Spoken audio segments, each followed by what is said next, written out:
tarde a todos. Boa tarde. O tema escolhido então para a tarde de hoje, ele é: sem o conhecimento de nós mesmos, não há reforma íntima. E quando a gente fala em conhecimento de nós mesmos, a doutrina, ela já nos esclarece algumas situações. E aqui eu trouxe 3 perguntas. A primeira, ela nos esclarece quem somos nós. Ela também nos esclarece o que nós viemos fazer aqui. E ela também nos esclarece quem sou eu. E quando eu digo quem somos nós, a doutrina espírita ela traz que nós somos espíritos imortais.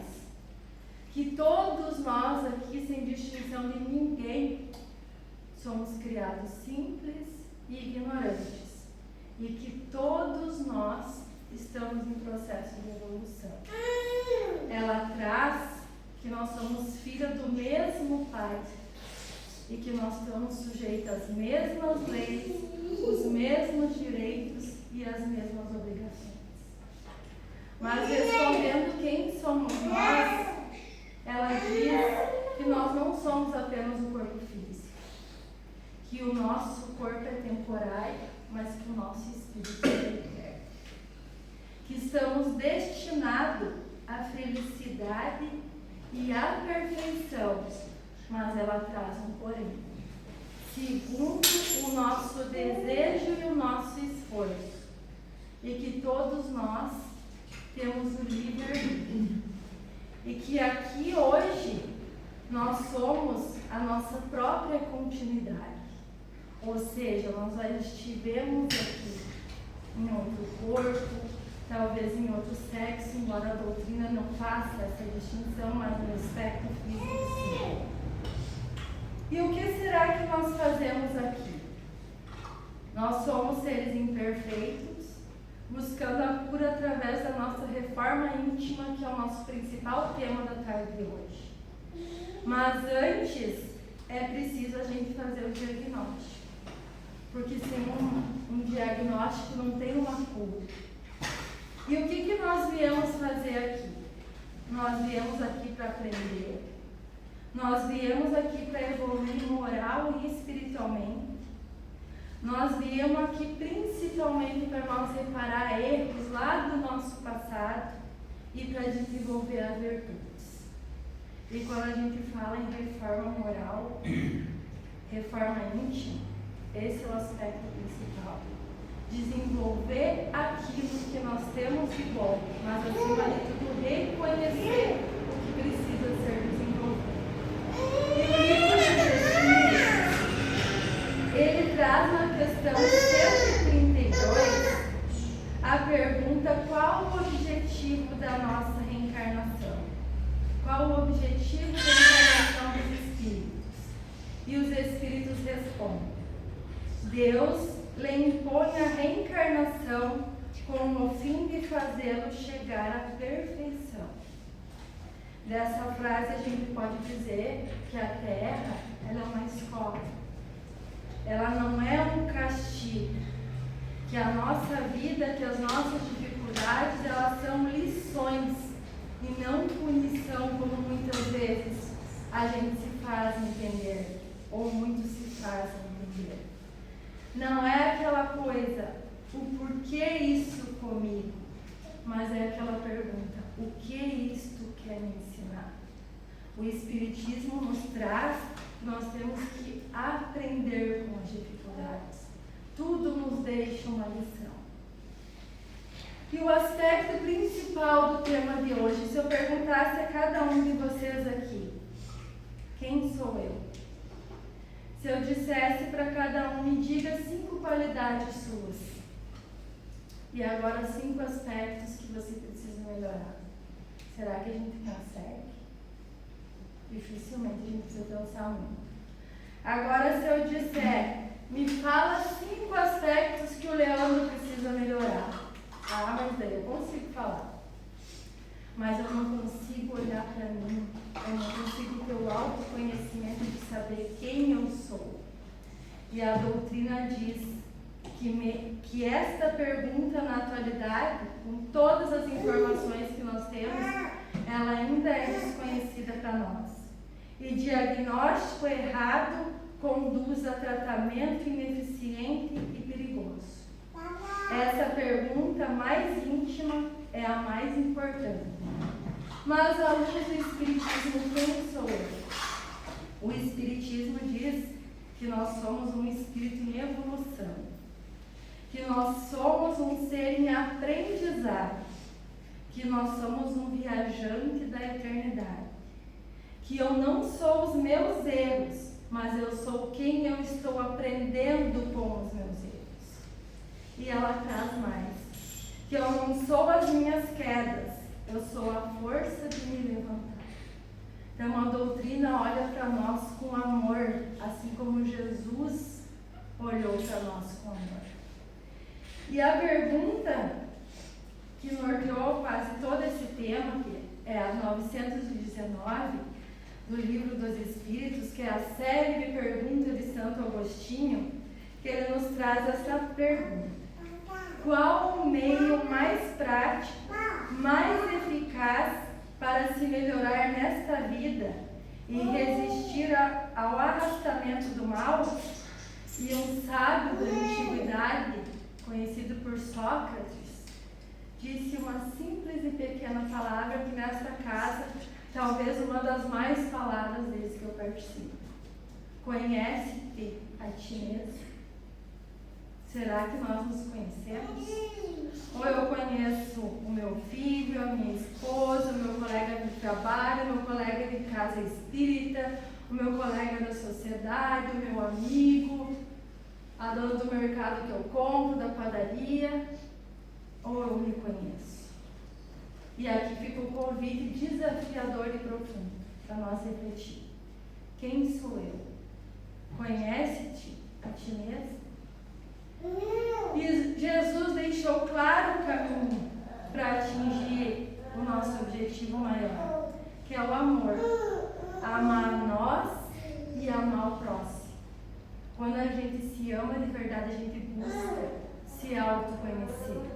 E por quê? Para saber o que me faz bem, para saber o que não me faz bem, para saber o quanto eu faço bem para o outro e para saber o quanto eu não faço bem para o outro. Se eu não me conheço, será que eu saberei disso?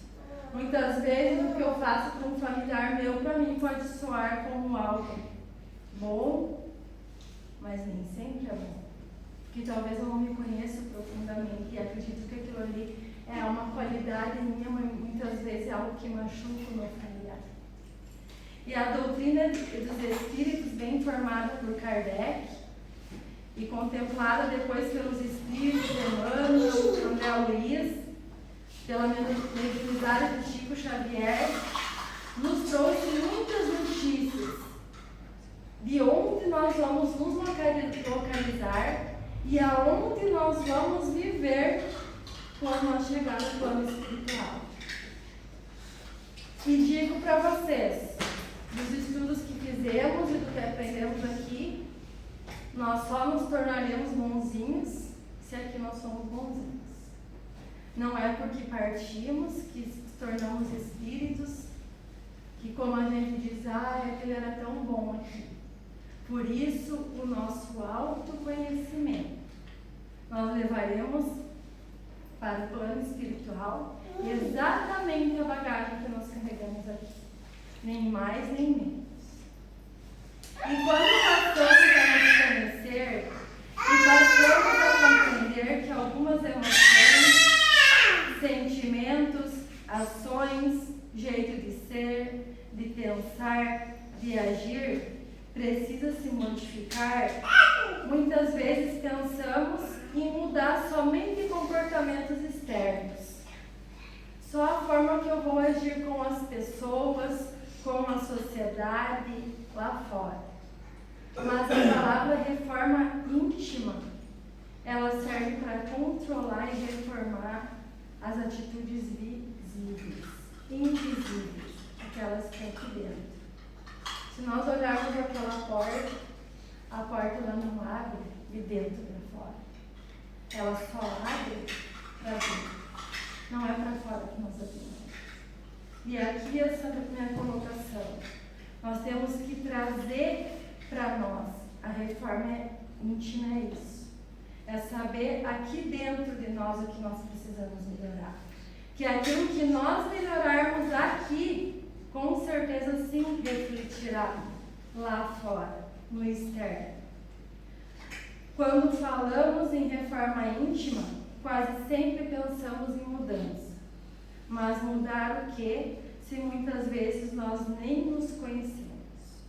No entanto, a verdadeira transformação, a verdadeira reforma, começa dentro de nós.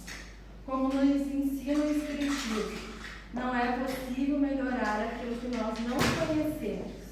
Por isso, o autoconhecimento é a base do progresso moral. E aqui eu trago uma pergunta. Mas o que é reforma íntima? Reforma íntima não é perfeição imediata, nem ausência de erro. Ela é um processo contínuo, uma decisão consciente nossa, que é para nos melhorar, e um esforço diário de alinhar pensamento, emoção, sentimento e ação. Não se trata de mudar um outro mundo, mas de transformar-se em si mesmo. Reforma íntima não é simplesmente eu vou perdoar agora. É um processo contínuo. Em algum momento eu vou falhar. Em alguma situação eu não conseguirei perdoar. Mas eu entendendo, me autoconhecendo que eu falhei em não perdoar e mudar, eu estou me reformando intimamente. Enquanto nós não estarmos no plano espiritual, nos planos perfeitos, nós vamos voltar e nos reformar várias vezes. E qual a importância do autoconhecimento? E aqui eu trago sem o autoconhecimento e com o autoconhecimento. Sem o autoconhecimento, a gente não identifica as nossas imperfeições. Eu me admito que eu sou perfeita em tudo. Imperfeito é os outros, eu não. A gente justifica os nossos erros quando a gente não tem esse autoconhecimento. Eu não errei. Isso que eu faço é certo. Foi tu que errou. Ou a fulana que errou. A gente repete padrões negativos. E o pior de todos, nós estacionamos. Nós não evoluímos como a doutrina nos propõe, que nós precisamos evoluir. E com autoconhecimento, a gente reconhece as nossas fragilidades, mas devemos reconhecer sem culpa, que nós somos espíritos imperfeitos, como eu disse no início. Com autoconhecimento, a gente assume as responsabilidades pelas nossas escolhas. Errei? Sim, desculpa. Não te perdoei? Sim, agora eu te perdoo. Não demonstro meu amor por ti, mas está em tempo de demonstrar. É reconhecer e assumir as nossas responsabilidades. E também quando a gente tem o autoconhecimento, a gente desenvolve a humildade, a paciência, o amor, a empatia e tantas outras qualidades. E quais os obstáculos que vêm para esse autoconhecimento? Será que existem obstáculos ou todos nós aqui se autoconhecemos? Eu acredito que não somos perfeitos ainda. E aqui nos traz os desafios para que esse autoconhecimento ocorra. O nosso orgulho, pior de todas as chacras consideradas pelo Espiritismo, a nossa vaidade, o nosso medo de encarar realmente quem nós somos, ou seja, as nossas sombras, a comparação com os outros, que essa palavra comparação, eu sempre digo para, ela tem no meio a palavra para. Vamos parar de nos compararmos com a vida dos outros e vamos viver a nós. muitas vezes a preguiça, o sistema de educação que a gente foi criado, que muitas vezes faz com que nós se autoconhecer é algo feio, que não é necessário, que muitas vezes nós somos tratados como um perfeitinho, uma perfeitinha. A vida de competição, de valores egoístas, que a gente olha mais para o outro do que para nós mesmos. Algumas crenças religiosas que infelizmente nos iludem, dizendo que compraremos um lugar ao céu, que muitas vezes não depende das nossas ações, das nossas emoções, das nossas atitudes. E tantas outras dificuldades que a gente pode dizer que no nosso dia a dia nos impede, que são obstáculos para que a gente se autoconheça. Mas a mesma pergunta, ela nos traz as respostas. Mas como eu posso me autoconhecer? Existem ferramentas para isso? E a doutrina espírita traz muitas. E aqui eu trago algumas. Primeiro de tudo, a autoanálise diária. Examinar a nossa consciência. Quando colocarmos a cabeça no nosso travesseiro para dormir e refletir, fazer um exame. Como foi o meu dia? Eu magoei alguém? Eu briguei com alguém? Eu discuti com alguém? Quem foi eu no dia 13 de fevereiro de 2026? Será que essa sou eu? A prece sincera, pedindo clareza e força. Vimos que o amigo Pedro trouxe na terça retrasada sobre a prece e oração, que ela também tem como um dos requisitos o pedir. Vamos pedir para os nossos anjos protetores, para os nossos espíritos, guardiões, que nos dão clareza e força para que a gente possa se conhecer. Observação das nossas reações emocionais. Muitas vezes explodimos por tão pouco, muitas vezes magoamos as pessoas com palavras. A aceitação das críticas construtivas. Muitas vezes aquilo que nos é dito, se a gente for inteligente, se a gente quer saber de fato quem eu sou, a gente vai refletir. Já citei uma vez que eu fui convidada para uma festa de um amigo meu e no discurso dos familiares, a esposa, a filha, o filho e a cunhada e a netinha falavam palavras lindas, mas quase todos eles no discurso. Que a tua personalidade é um pouco difícil, a gente vivencia algumas situações em que muitas vezes até o nosso casamento serviu para que viesse isso à tona.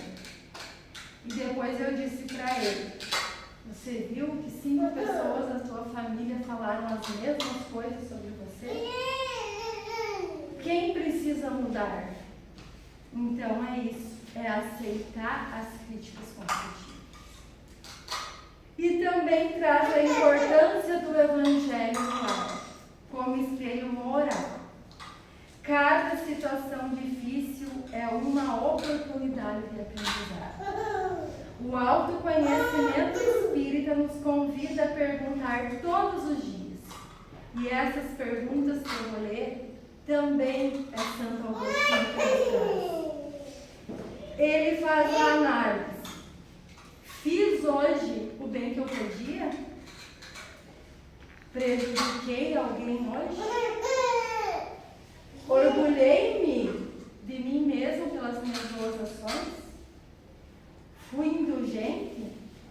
De fato, o que eu fiz hoje? Onde que eu errei? Onde eu acertei? O que eu posso melhorar amanhã? O que eu preciso melhorar em mim? Onde eu posso amar mais? Será que eu posso amar mais? Em que ponto ainda eu preciso crescer e evoluir? Conseguir perdoar? Onde que eu posso ser menos orgulhoso? E aqui viria uma infinidade de perguntas em que elas fazem nos refletir sobre a nossa reforma, sobre o nosso autoconhecimento. E Jesus é o maior modelo de equilíbrio emocional e moral.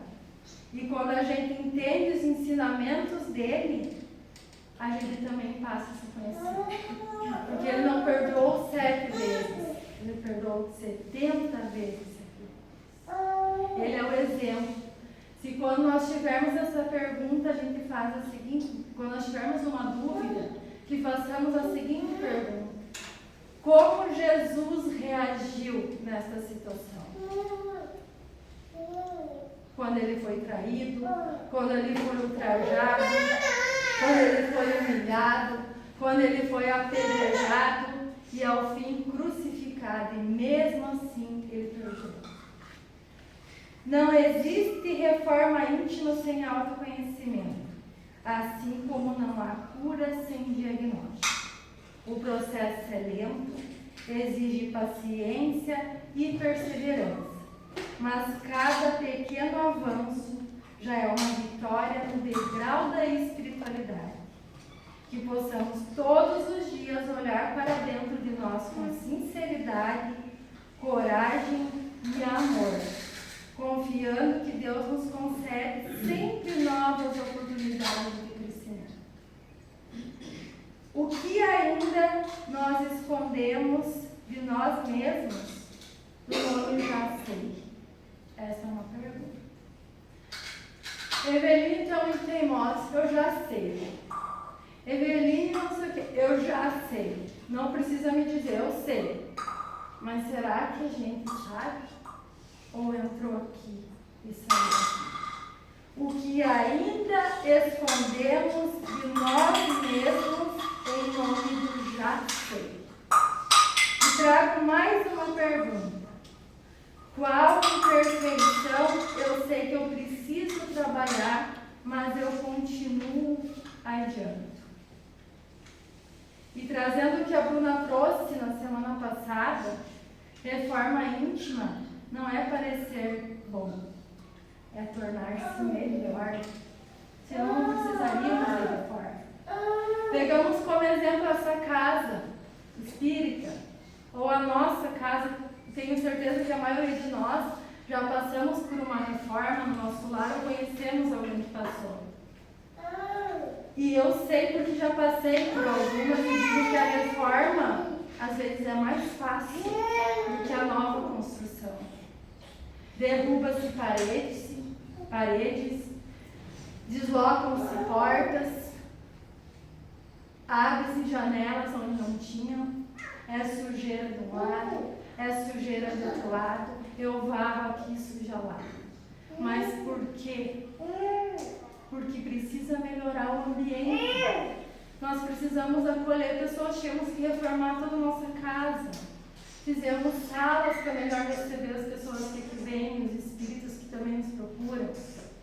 Então, que a gente faça essa comparação para que o entendimento fique mais fácil. É como a reforma da nossa casa. Da bagunça, tem horas que a gente diz, poxa, que raiva, por que eu fui fazer isso? Por que eu não deixei como estava? Que gasto, que sujeira, que incomodação. É dessa reforma que eu estou falando. Só que aqui dentro. E dói. Eu já sei, mas eu não quero mudar.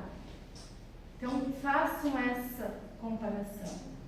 Reforma íntima começa no silêncio interior, porque a gente reflete. Não é teoria, é vivência diária, é trabalho interior, é processo, é constância. Conhecer a si mesmo é um ato de amor. O autoconhecimento é o primeiro passo da reforma íntima. Autoconhecimento e reforma íntima é ato de coragem, não de culto. Não perguntes apenas quem sou eu, pergunte quem eu estou me tornando. E o nosso Evangelho segundo o Espiritismo, no capítulo 18, traz: reconhece-se o verdadeiro espírita pela sua transformação moral e pelos esforços que faz para domar suas más inclinações. Pego novamente o exemplo dessa casa espírita onde estamos agora. Essa casa não ficou melhor depois da reforma? Ficou não. Mas ainda percebemos que precisamos fazer mais reformas. Porque ainda queremos melhorar. Porque ainda queremos que as pessoas que aqui vêm, os espíritos de luz, fiquem mais aconchegantes, que se sintam melhores ainda. Reformas vêm para o bem, vêm porque é necessário, porque aquele lugar não cabe mais. Para finalizar, eu trago apenas um trecho, então, da pergunta 919 do Livro dos Espíritos, que Santo Agostinho continua respondendo. Compreendemos toda a sabedoria da máxima, conhece-te a ti mesmo. Mas a dificuldade está precisamente em conhecer-te a si próprio. Qual o meio de chegar a isso? E ele responde: fazei o que eu fazia quando eu vivi na terra. Aqui ele já em espírito nos trouxe a resposta. No fim de cada dia, interrogava minha consciência. Passava em revista o que havia feito e me perguntava a mim mesmo se não tinha faltado ao cumprimento de algum dever. Se ninguém teria tido motivo para se queixar de mim. Foi assim que cheguei a me conhecer e ver o que em mim necessitava de reforma. Aquele que todas as noites lembrasse todas as suas ações do dia e se perguntasse: o que fez de bem ou de mal? Pedindo a Deus e ao seu guardião, seu anjo guardião, que esclarecesse, adquiriria uma força para se aperfeiçoar. Porque, acreditai-me, Deus os assiste. Formular, portanto, as vossas perguntas. Indagai o que fizeste e como agiste em determinada circunstância. Se fizeste alguma coisa que censurar nos outros, se praticaste uma ação que não ousa contar para ninguém, perguntai ainda isto: se aprovesse a Deus chamar-te neste momento, ao entrar no mundo dos espíritos, onde nada é oculto, teria eu de temer o olhar a alguém?